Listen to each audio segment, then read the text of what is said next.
Police commissioner sir, Surat શહેરની સૂચના મુજબ અત્રેના પાલ પોલીસ સ્ટેશનની અંદર જે નાસ્તા ફરતા નોંધાયેલા ગુનાઓના આરોપીઓ છે તેમને પકડી પાડવા માટે સૂચના આપવામાં આવેલ હતી.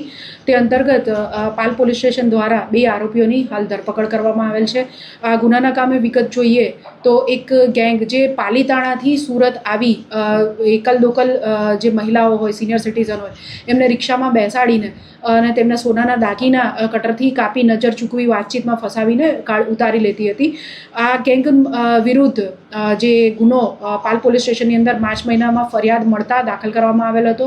જેની વિગત જોઈએ તો ફરિયાદીના માતૃશ્રી એકલા જઈ રહેલા હતા. તેમને રિક્ષામાં બેસાડીને તેમની સોનાની ચેન અને સોનાની બંગડી એમ કરી કુલ 2.5 લાખ રૂપિયાનું આશરે 46 ગ્રામ જેટલું સોનાના જે દાગીના હતા એ આરોપીઓ દ્વારા કટરથી કાપીને પડાવી લેવામાં આવેલ હતા અને તે ફરિયાદ પાલ પોલીસ સ્ટેશન દ્વારા લેવામાં આવેલ હતી.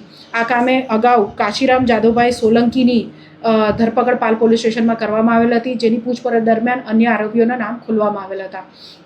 જેથી હાલ પાલ પોલીસ સ્ટેશનમાં વિજય ઉર્ફે કાળુ બચુભાઈ સોલંકી, રહેવાસી ભીલવાસ ગરાસિયા રોડ, પાલીતાણા ભાવનગર, તથા પપ્પુભાઈ ઉર્ફે રઘો ઉર્ફે રાઘવ અશોકભાઈ પરમાર, રહેવાસી પાલીતાણા ભાવનગર, બંને જે આ ગુનામાં વોન્ટેડ આરોપીઓ હતા તેમની ધરપકડ કરવામાં આવેલ છે.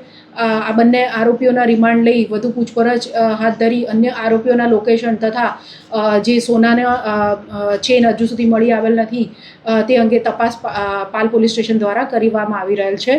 આ ગુનાના આરોપીઓનો ગુનાહિત ઇતિહાસ જોઈએ તો હાલ પાલ પોલીસ સ્ટેશન ઉપરાંત અડાજણ પોલીસ સ્ટેશનમાં પણ તેમની વિરુદ્ધ ગુનો નોંધવામાં આવેલ છે. સાથે સાથે અગાઉ સુરત ગ્રામ્ય અને રાંદેર પોલીસ સ્ટેશનની અંદર સમાન પ્રકારના ગુના તેઓની વિરુદ્ધ નોંધાયેલ છે. સદર આરોપીઓની અગાઉ પાસા પણ સુરત શહેર પોલીસ દ્વારા કરવામાં આવેલ છે.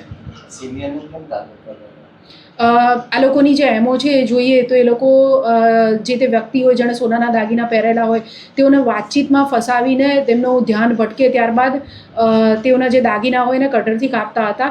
આના માટે એ લોકો સિનિયર સિટીઝન્સ જે હોય કાં તો મહિલા હોય એકલા હોય એવા મુસાફરોને ટાર્ગેટ કરતા હતા.